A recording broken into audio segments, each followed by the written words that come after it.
everyone, welcome to GDC Classes English. So today we are back with our weekly test explanation. I hope you all have attempted the test and the syllabus for the test as mentioned before also it is going to be the physical pharmacy. So let's deep dive into the questions with their explanations.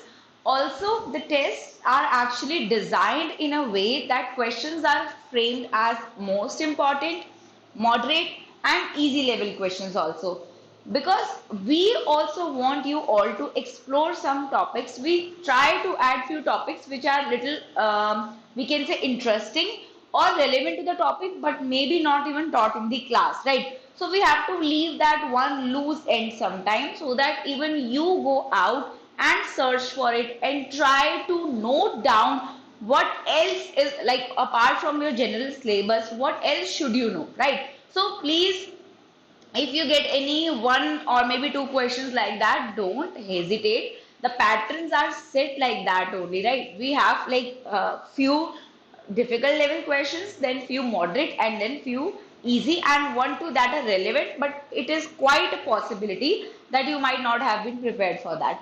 That is fine. So let's jump to the questions and see the first question today.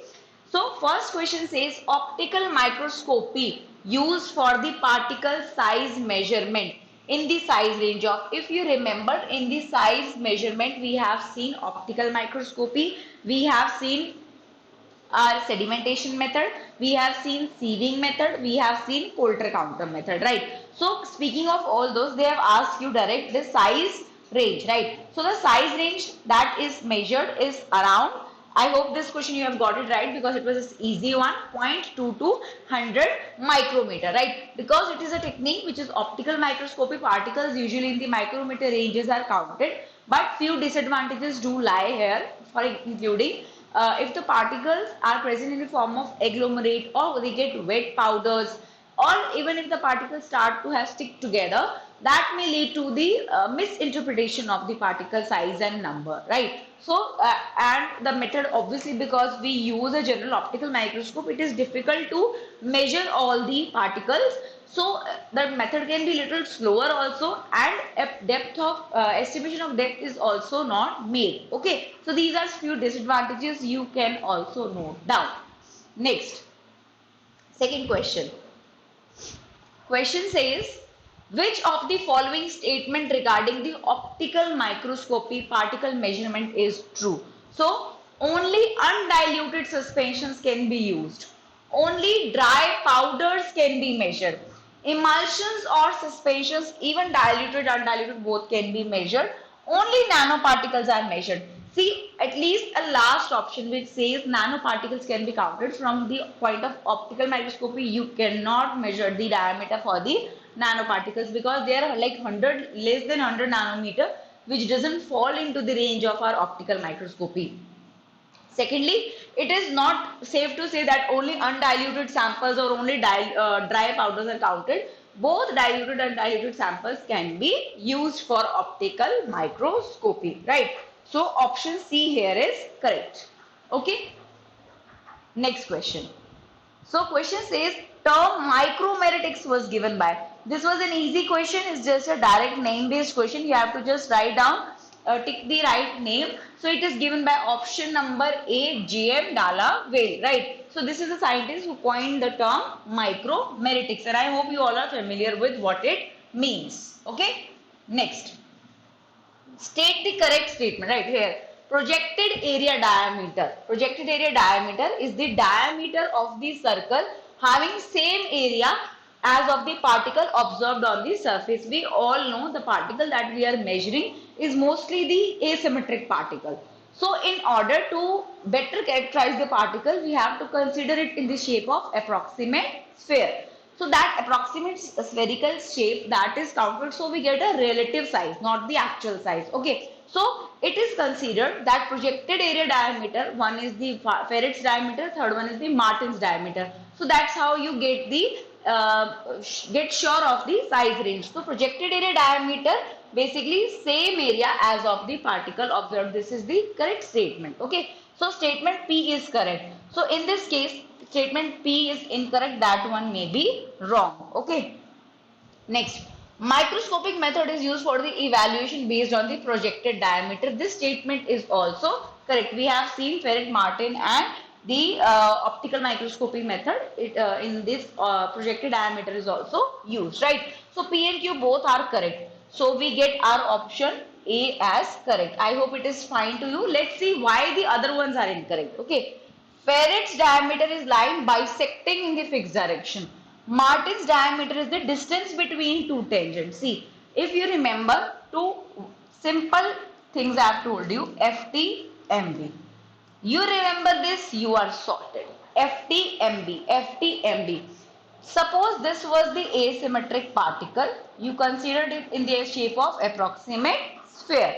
Now, the length of the line which bisects the particle, this is the Martin's diameter. That is why we say MB. Length of the line bisecting the particle. MB, MB, MB, right? Then we have Ferret's diameter, which is the distance between two tangents. This F. This is the distance between two tangents. So in the explanation it was given opposite. Okay. So we have option number A as our correct answer. Okay. Moving on. So this is the same explanation I have given you right now. Next, the adsorption method is primarily used for, see, particle size determination. Four things we have seen. The microscopic method we have seen, Coulter-Counter method, sieving, sedimentation. Similarly, for the particle surface area, we use adsorption method and air permeability method. In the adsorption method, we have solute adsorption and gas adsorption. In the air permeability method, we basically use a powder bed stuck in the capillaries and the air is passed and the resistance is noted as a signal.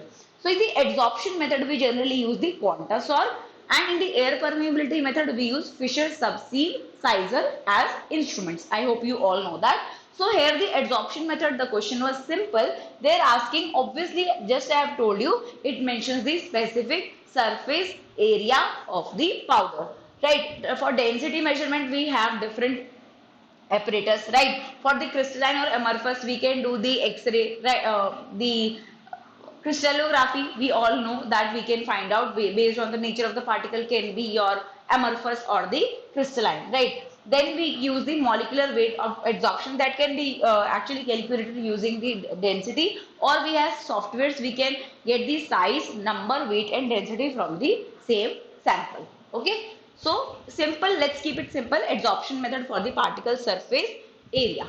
Next, which instrument is used to obtain data needed to calculate the surface area for the pharmaceutical powders?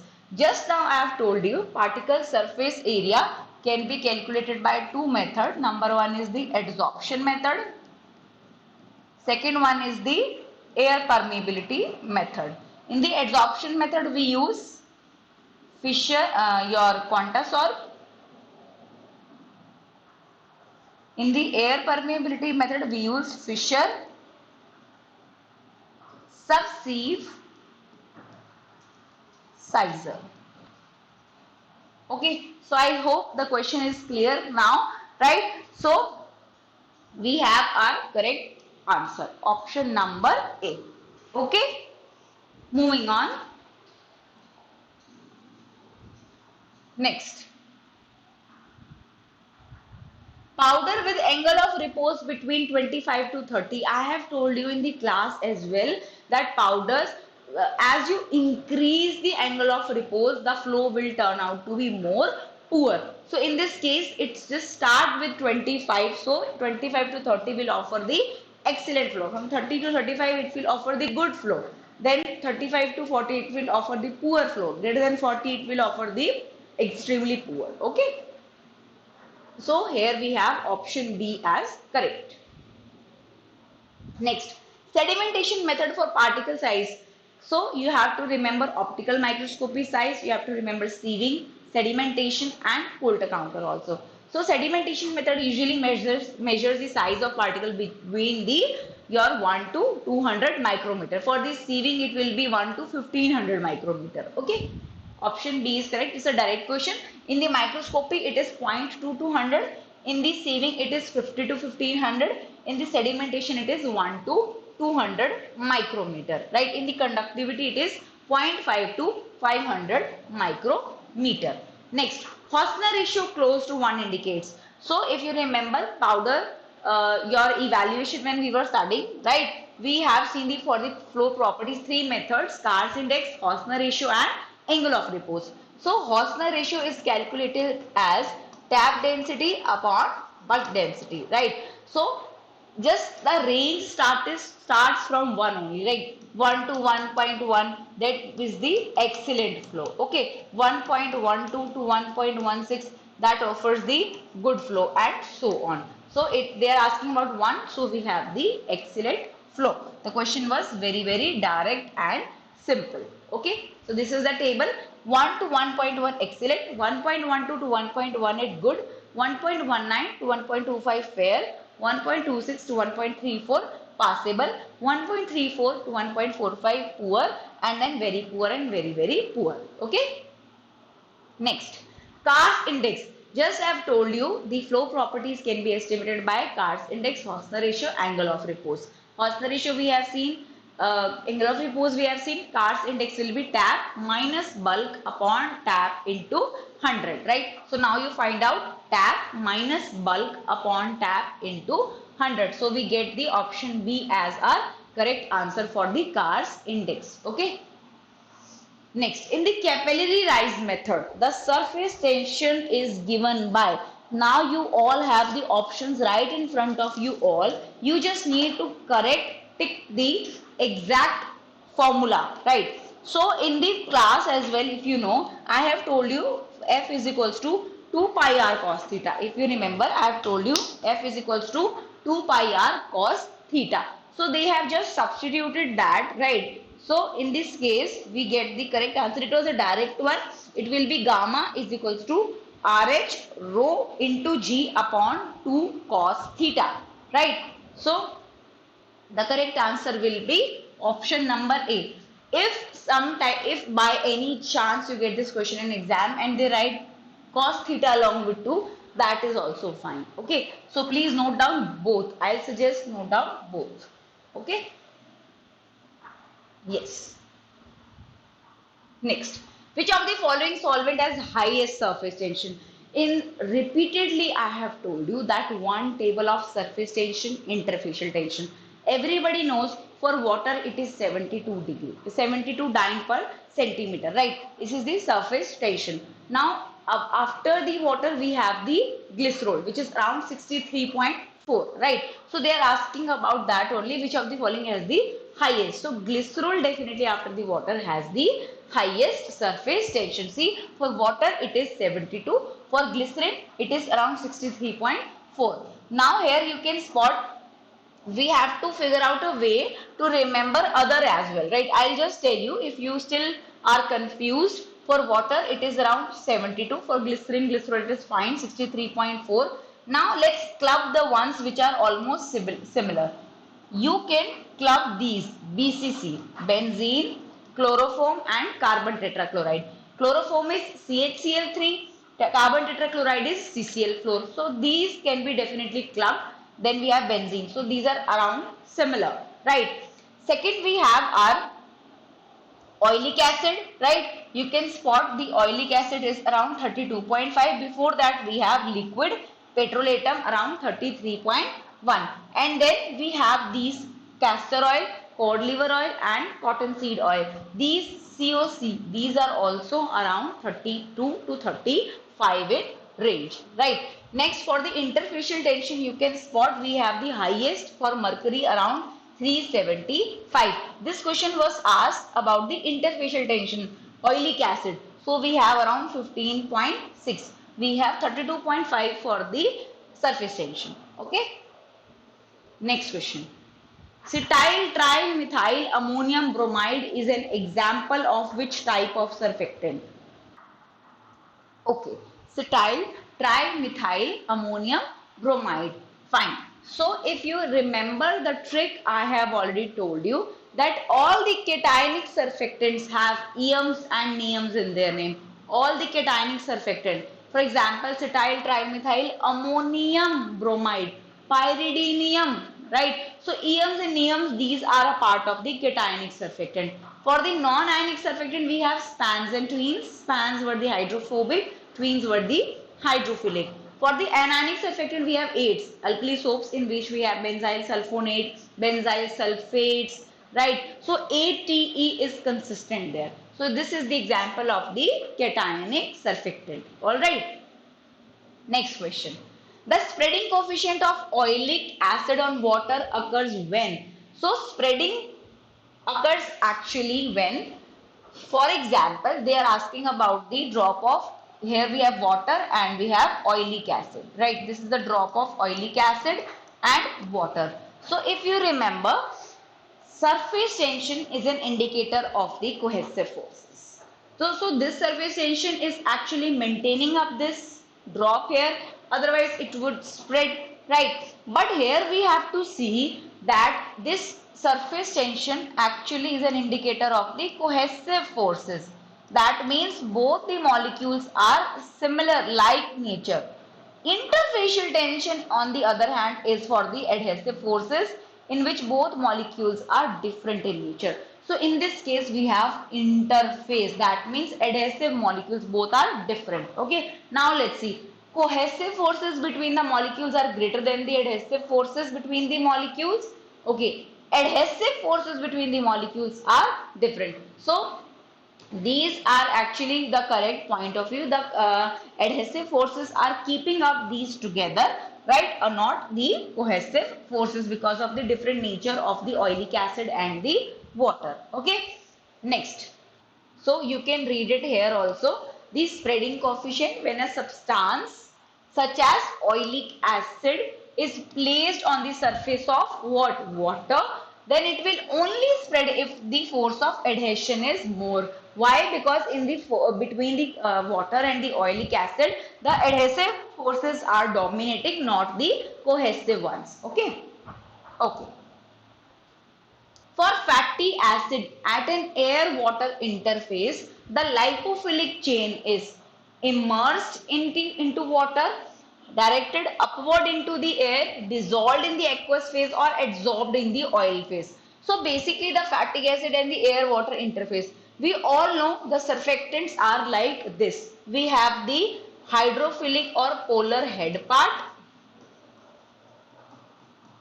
We have the lipophilic tail part. So obviously they will be directed upward into the air because they are lipophilic in nature. The water phase will be like this, right? So the polar head will be attracted towards water, but the lipophilic will try to move away from the water. Okay, so they will be directed upward into the air. Okay, next.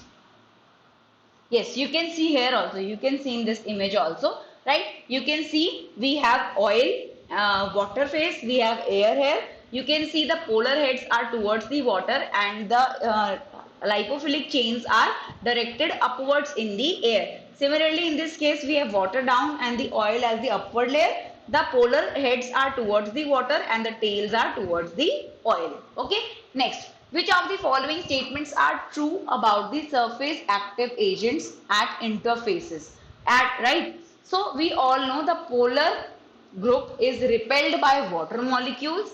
Adsorption and interface occurs due to amphiphilic structure.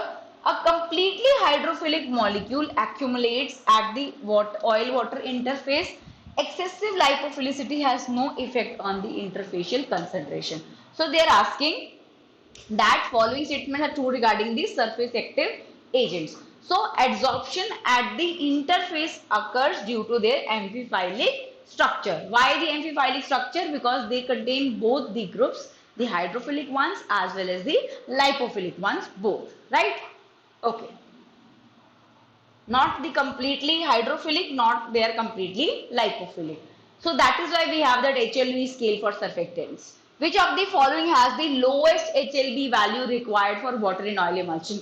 So these are the actual examples where you have seen the ODS, anti-foaming water in oil, wetting agent, oil and water detergent, surfactant, right, solubilizing agent, ODS, right. So in this case, the values were just important. So we have paraffin wax, which has the lowest HLB value. These are some important your excipients in which you can spot the HLB values. For example, for the cotton seed oil, it is around 6 to 7. For the beeswax, it is around 9 to 11. For the paraffin wax, it is around 10. For the question was asked for your petrolatum, it is around 8, right? Then we have the lanolin anhydrous, that is around 12 to 14. Rest important, I'll try to mark down. Oleic acid, it is around 17. Try to mark these at least.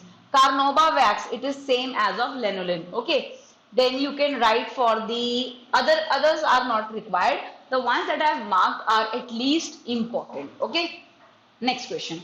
Which of the following below associates right? So we have to here match the correct excipient, your surfactant, to its actual classification. In the previous also I have told you that what is the simplest trick to get those, right? So number 1 we have sodium lauryl sulfate. 8 is in the anionic surfactant. So let's take the anionic surfactant. We have already seen this trick. Okay. Then we have cetyl trimethyl ammonium. EMs and NEMs are a part of cationic surfactant. Okay. So we have P and Q. Even if you just know 2, let's see if we can figure out the answer. For first we have P. For first we have P. Okay. We have P here also, right? For second we have Q. So we are stuck here. We need a tiebreaker now. Okay. We have polyoxyethylene lauryl ether. So this polyoxyethylene, these are resemble the polysorbates. There we are talking about the twins, right? Twins we have LPSO, lauryl, palmitate, stearyl and oleate. 20 carbon, 40 carbon, 60 carbon, then 80 carbon. So they are talking about the polysorbate 20, right? So this is none other than a non-ionic surfactant. So we have for third, we have R as the correct. So finally we are getting our option B as right. Okay. Okay. Next question.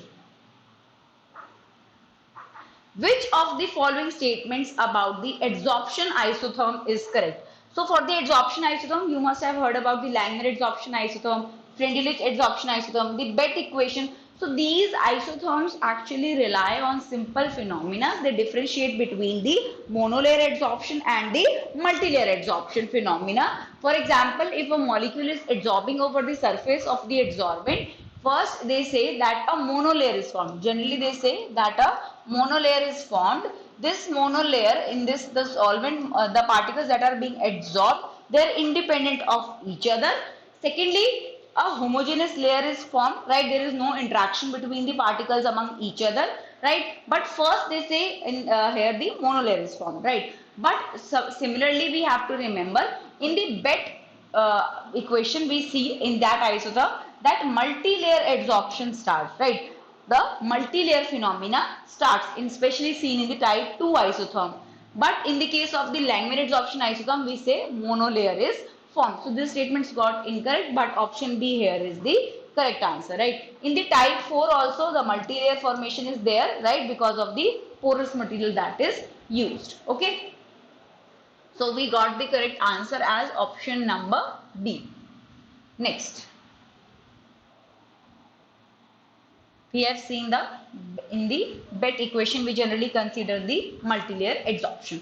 Next, the parameter RHLB in this Vonnegut equation refers to. In generally also, if you don't know, you must remember what is RHLB. I'll write the formula and it will click in your head. FA HLB of A plus FB HLB of B.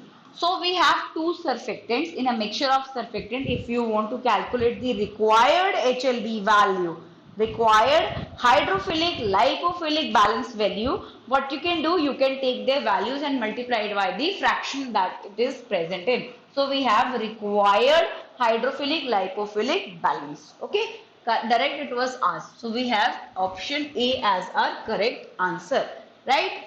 Okay.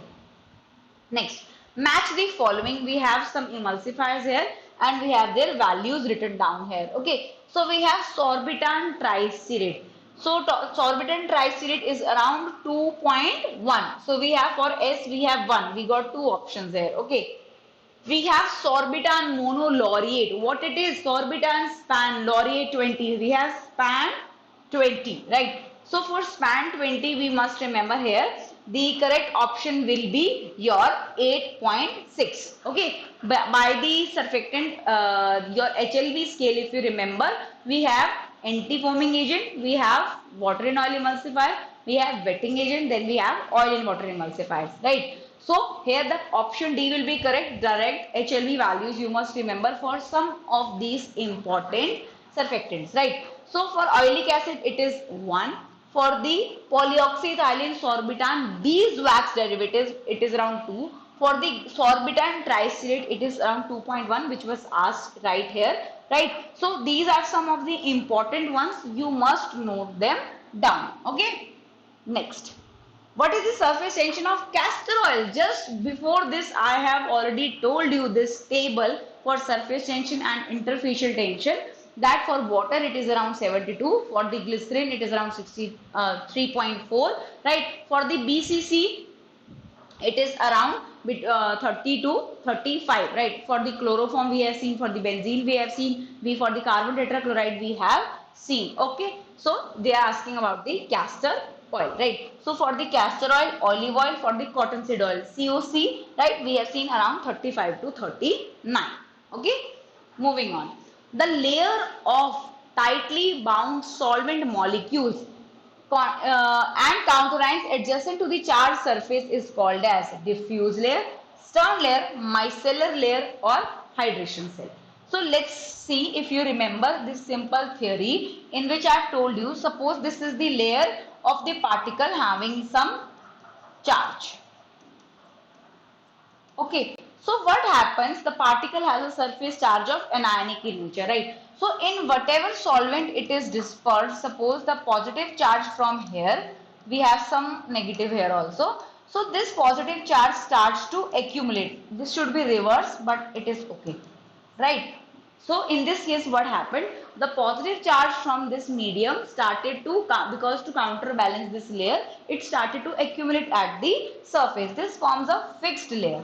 This forms a fixed layer, or we say stern layer. Okay. Second is because we have some residual negative charge here as well. To that the positive charge from the media will start to acquire. So this will form nothing but a diffuse layer.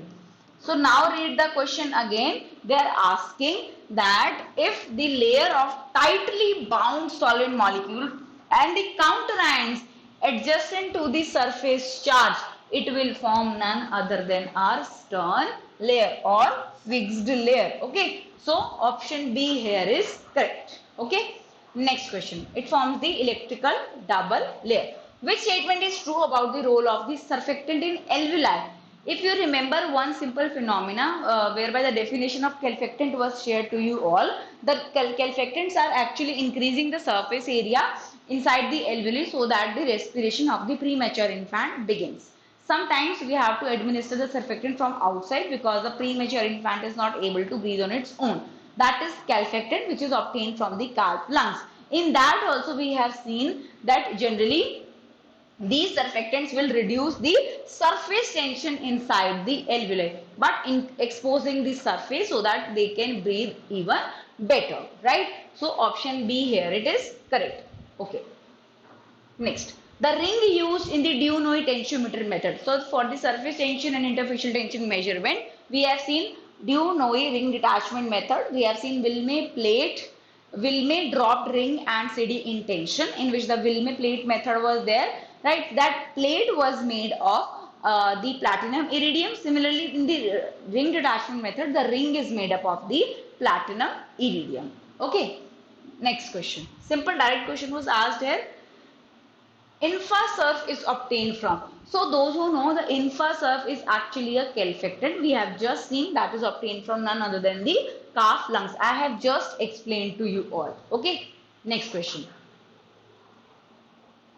Physical adsorption is primarily due to ionic bonds, covalent bonds, metallic bonds, or van der Waals force. Everybody knows the physical attraction is mainly due to the weak forces, weak attractive forces, right? weak attractive forces, which are none other than our van der Waals force of interaction. Okay, option B here is correct. D.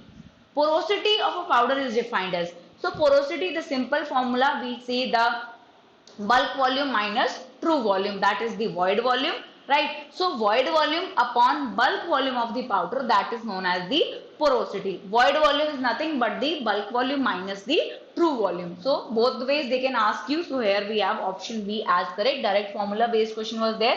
I have just told you porosity is nothing but bulk volume minus true volume upon bulk volume, or you can say this is the void volume upon bulk volume. Both statement are correct. Okay, next, which of the following corresponds to the particle size that is for the quartz powder? So we generally grade the powders into the fine, ultra fine and quartz, and the, if you remember, we have some choroidal dispersions as well. So quartz are the like the largest ones, right? So the highest size will be for the quartz dispersion, that will be around 152,000 micrometer. There should be no doubt about it. You spot the quartz, you know it. They are asking about the largest size. Okay, next, which statistical diameter is most important because it is inversely related to the specific area of the powder? Now if you remember that we have already done the Adsorption equation as well as the particle number calculation, particle volume calculation and particle surface area calculation. In that, for the specific surface area, it is basically inversely proportional to the diameter, right? But that diameter is none other than our volume, surface or surface weight diameter. Okay, because of the interrelevant parameters we generally calculate it like that. Okay, next, according to the Stokes law, rate of settling of the powder in a suspension depends upon what? So for this you must remember the Stokes law equation. What was the Stokes law equation? It was V, speed of the settling of particle, is equal to square of diameter minus the density difference into 80 G upon 18 eta. So higher the viscosity, lesser will be the rate of settling. Larger size is the particle, faster will be the settling. So definitely it depends upon the particle diameter, the square of particle diameter, density difference we have seen, gravity G and viscosity eta. Okay, so correct answer will be definitely option number A. Okay, right. Next, in an adsorption isotherm of a porous solid, the desorption curve is above and to the left adsorption. This phenomena is called as what? So if you remember, we have covered the adsorption isotherm in the class. I have told you about the 5 types of the adsorption isotherm. Till the inflection point we have the monolayer. After the inflection point we have the multilayer formation. Here they are asking, in an adsorption isotherm of a porous solid, the desorption curve lies above and to the left of the adsorption curve. So if you have an adsorption curve like this, the other one will like this. So that will complete form a hysteresis loop, right? So this is explained by the adsorption hysteresis, right? So option C here it is correct. Next, this is the type of the curve we get, that is the hysteresis loop. Okay. Next, calculating. So this is the big question, but definitely the explanation is very simple. We have the length of the bar as 5 centimeter and the mass required to break the soap film is around 0.50 grams. What is the surface tension? Recall that the downward force is equal to mass multiplied by acceleration due to gravity. Okay, right? So this is all information that is given to you all. They are asking about the surface tension. Okay, right.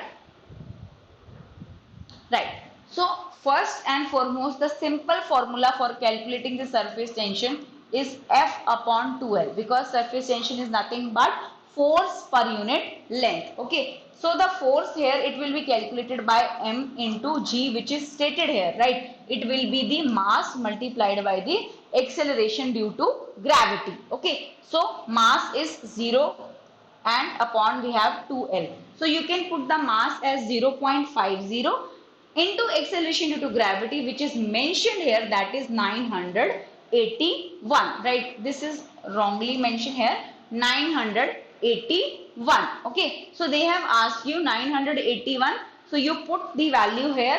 M we have 0.50 into 981.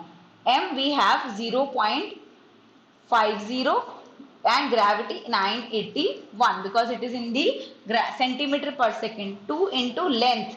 Length was 5 centimeter. So now you can calculate it and you will get the correct answer around 49. Okay? Correct?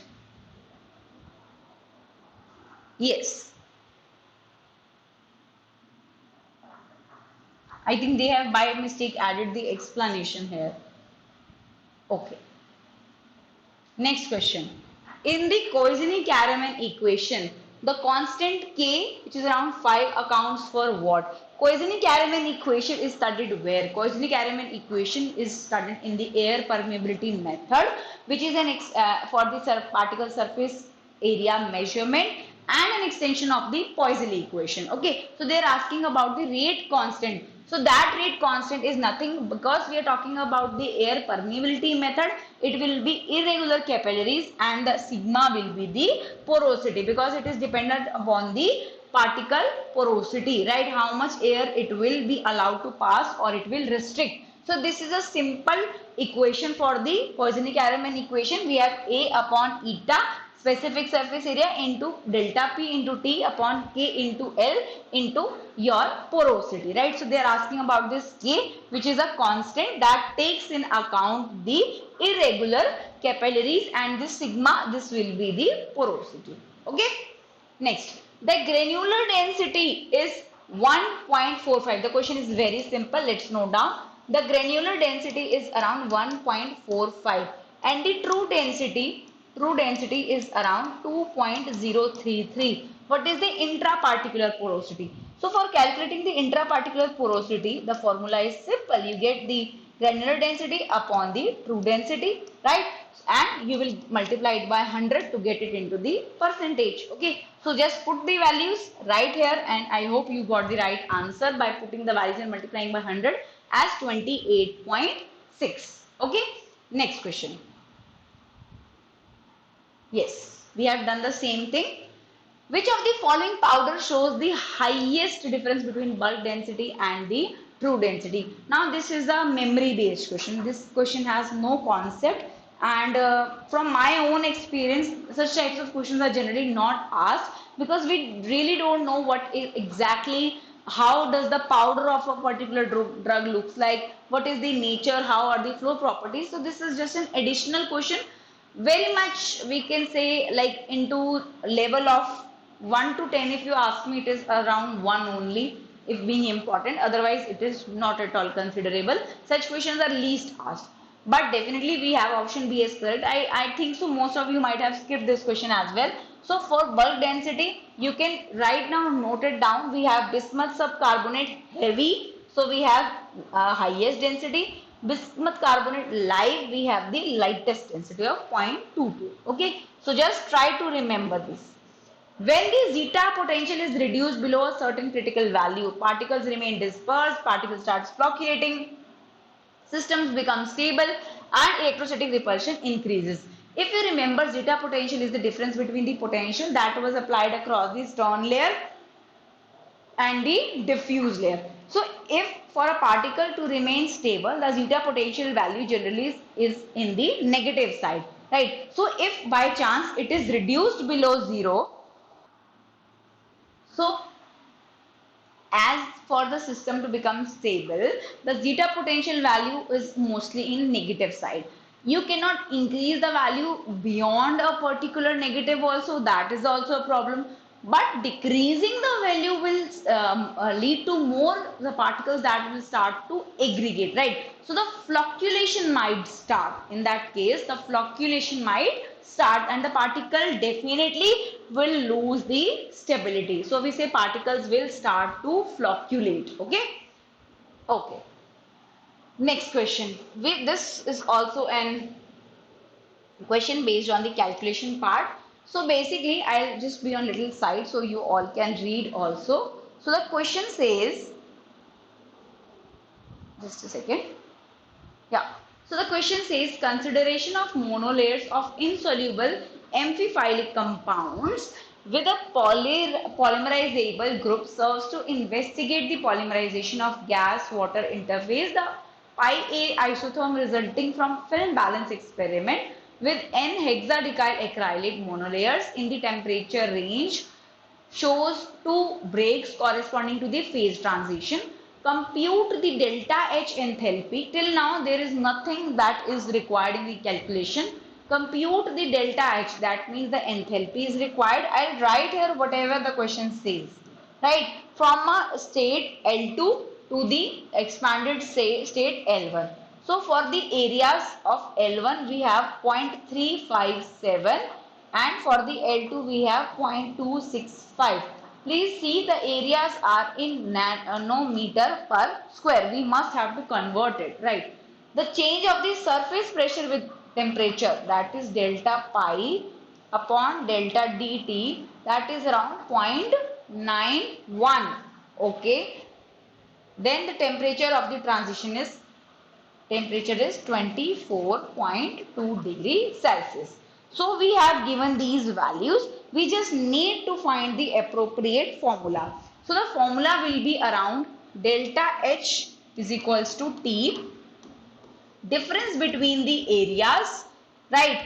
The areas for the second layer and for the first one into delta pi upon delta T. Okay, so by putting the values directly, we may get our correct answer. For the temperature, we have 24.2. For the areas, we have for the L1 around 0.357. For the L2 around 0.265. But definitely they are in the nanometer square ranges. We have to convert it. Okay, and delta pi upon delta dt, which is given as 0.91. So please note down the equation if you have not. And let's see, we will get correct answer as option A. Let's see, this equation was based on the calculation of the enthalpy change. Again, if I added, it is around 1 from a scale of 1 to 10. So just note it, try to memorize it. Otherwise, generally such kind of questions are not asked in the physical pharmacy. Okay, so they are the formula is right here. They have also converted the temperature into Kelvin and they have multiplied it with the 10 raised to the power minus 18 for the meter square. It was given in the nanometer ranges, right? So here minus 18 because we have two areas, okay, per molecule. Next, which of the following oil has the lowest interfacial tension against water? Lowest interfacial tension. They are not asking about the surface tension. They are asking about the interfacial tension. If you remember, for that interfacial tension, the highest one I have told you was for the mercury around 375. So definitely the lowest one will support the olive oil because these two were not mentioned, right? The surface tension was mentioned there. Okay, so we have the substance where you can see the surface tension. Here you can see the substance and their interfacial tensions. Okay, we see for the olive oil it is around 22.9. For the benzene, the surface tension is around 28 and benzene for the interfacial tension we have 35. For the chloroform we have around 32. This table is very important. A lot of questions from here. So try to remember. I'll try to frame a trick by the next class so it is easy to remember. But now just mark this table as important. This is considered as one of the table important from the past 2 years. Next, choose the correct answer here for the surface tension. Again, the values are mentioned here.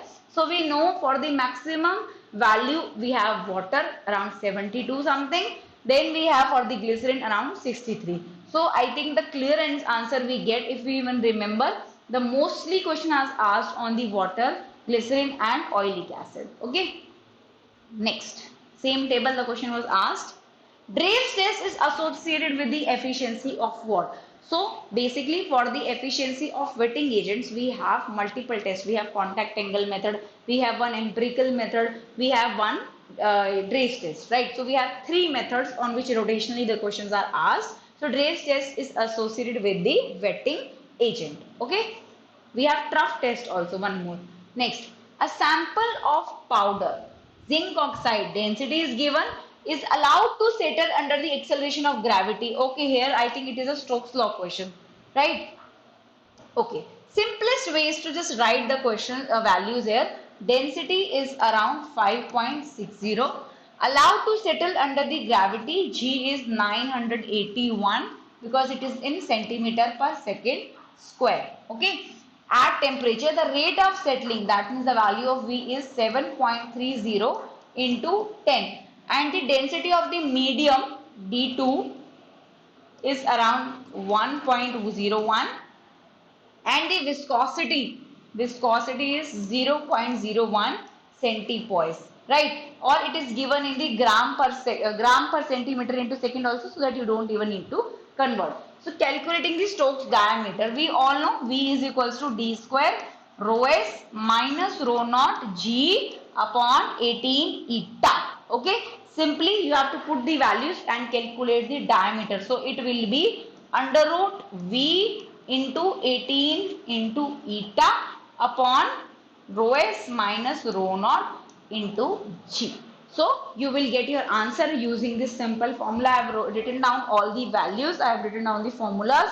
Now calculation is your thing. Okay, calculations I am leaving on you. I hope the same formula you have applied and you got the correct answer as 5.40 micrometer. In generally such questions the values are very closely written, right? So you might get confused. Please make sure to do the right calculation, right? We have done in the similar way. Next, which of the following has the highest surface tension? Again. For the interfacial tension, mercury has the highest. For the surface tension, we have water as the highest value, around 72. Okay, next question.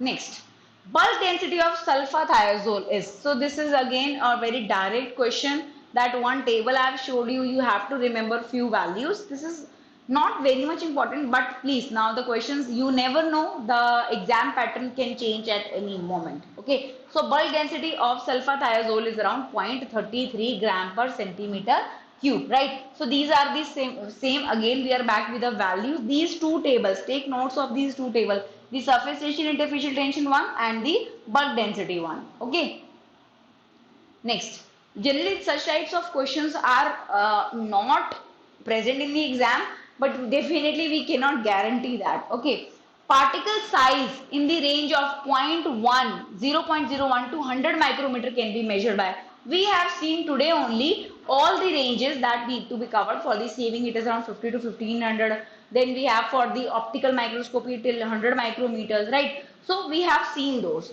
It is around 0.01 to 100 micrometer. Optical microscopy and light scattering, they fall in this range. Okay, conductivity method is around 0.5 to 500 micrometer, right?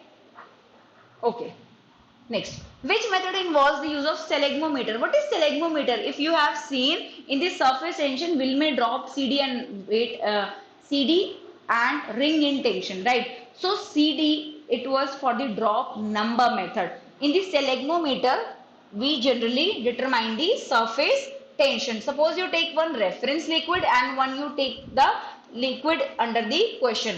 We have two markings here. So the time taken by the drops from this point till this point, they are actually counted, and we just put them into a simple formula. We get the drop count method to calculate the surface tension of the second liquid. Okay, option A here is correct.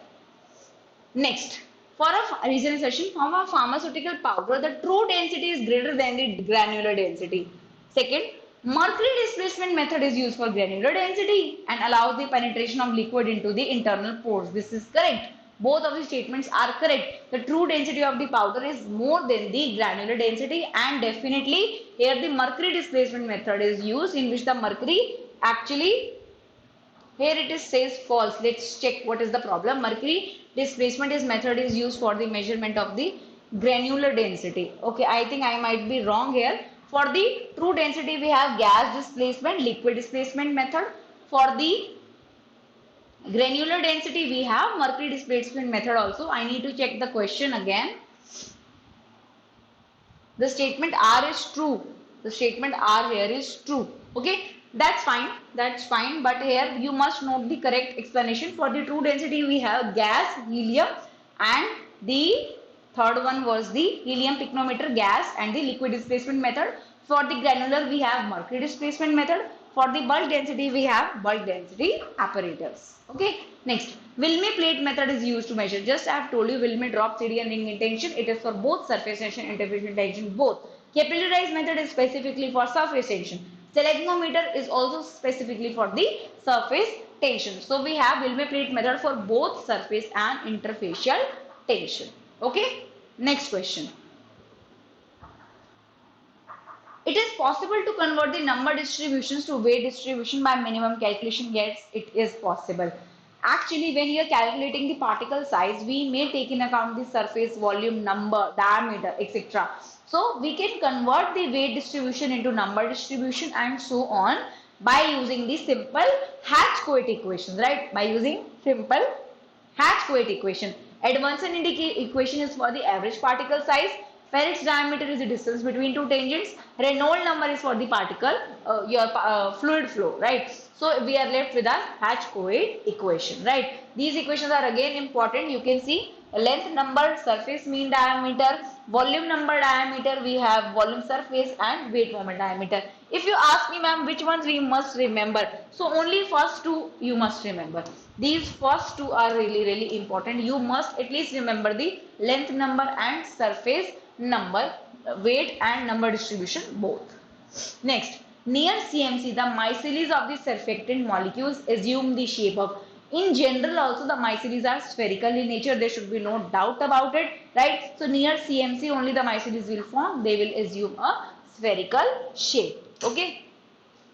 So I hope you got the pattern as I have told you, the high, the moderate level and the easy level, and one or two questions apart from your syllabus. So that gives us a range and you all a room for where we are still lacking. You can improve the whole point of the MCQs here is to get you to know these things, that there are still possibilities of topics that are left for you, your self-study part also, right? So obviously we cannot guarantee that questions will be asked apart from, not asked apart from these, but definitely high chance. We just focus on the probability that okay, from the 100 questions, if we say, we will prepare you to at least attempt 91 questions without any doubt.